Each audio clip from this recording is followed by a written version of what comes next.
Good morning student. आज हम रीतिकाल के बहुत सारे प्रश्न करने वाले हैं, तो बने रहिए मेरे चैनल पर और मेरे साथ। तो देखते हैं रीतिकाल। तो रीतिकाल का समय किस सन से किस सन तक माना जाता है। आपसे सन पूछ रहा है तो आप बताएंगे 1643 से 1843 तक, यानी 1643 से लेके 1843 ईस्वी तक माना जाता है। रीतिकाल के सर्वाधिक ख्याति प्राप्त कवि तथा उनकी एक एक रचना का नाम लिखिए। रीतिबद्ध काव्य धारा के किसी एक कवि का नाम लिखते हुए उसकी एक रचना का नाम लिखिए। तो आपको बताना है बिहारी रीतिकाल की सर्वाधिक ख्याति प्राप्त रीतिबद्ध कवि हैं तथा इनकी रचना बिहारी सतसई है।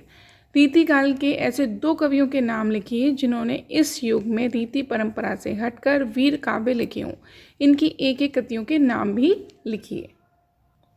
रीति मुक्त काव्य धारा के किन्हीं दो कवियों का नाम उल्लेख कीजिए। रीति मुक्त कवियों में से किसी एक कवि का नाम उल्लेख कीजिए। तो आप बताएंगे भूषण तथा गोरेलाल ऐसे दो कवि हैं जिन्होंने रीति परंपरा हटकर वीर काव्य की रचना की, क्योंकि उस समय में रीति काव्य रीतिकाल पर रचना बहुत सारी हो रही थी, तो उन्होंने उस परंपरा को हटकर क्या करा, वीर काव्य की रचना की। भूषण की रचना जो थी वो थी शिवा वामनी तथा गोरेलाल की रचना छत्र प्रकाश थी, ये जो बहुत ही फेमस हुई हैं।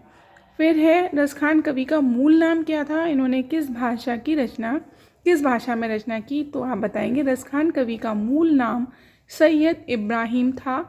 इन्होंने मुख्य रूप से ब्रज भाषा में अपनी रचना की। फिर आप देखेंगे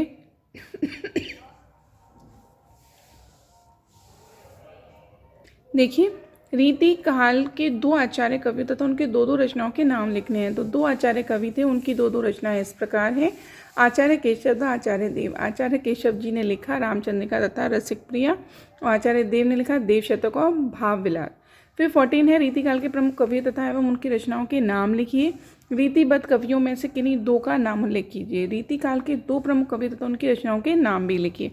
तो आप ये देखिए कितनी बार पूछा गया, 11, 12, 13, 15, 16, 19 कितनी बार आया है, तो ये आपका आने की संभावना है। तो देखिए, और आप ये भी देखिए कि प्रश्न का रूप कैसे बदलेगा, किस तरह से आपसे प्रश्न पूछ सकता है। इसलिए देखिए इतने सारे प्रश्नों के एग्जाम्पल भी दे रखे हैं उसने।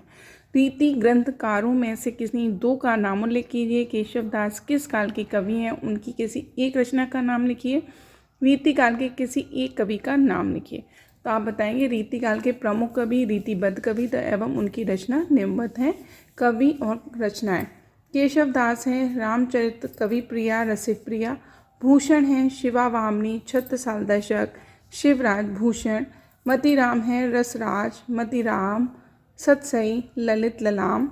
फिर है बिहारी जी का है आपका बिहारी सतसई, इनमें 700 दोहे हैं। और पद्माकर का है जगत विनोद, पद्माभरण, राम रसायन, गंगा लहरी।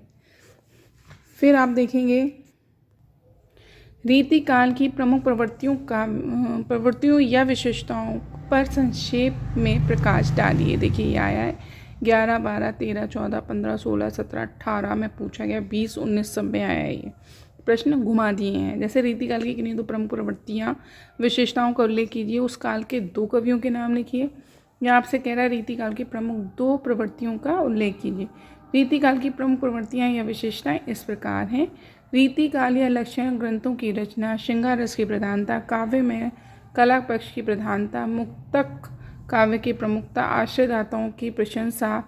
फिर है आपका ब्रज भाषा का चरमोत्कर्ष, प्रकृति की उद्दीपन रूप में चित्रण, नीति परक सूक्तियों की रचना, सोहिया, दोहा, सवैया, कवित्व छंदों की प्रचुरता। भूषण और बिहारी इस युग के दो प्रमुख कवि हैं। तो आज का इतना ही, मिलते हैं नेक्स्ट वीडियो में। जय हिंद, जय भारत।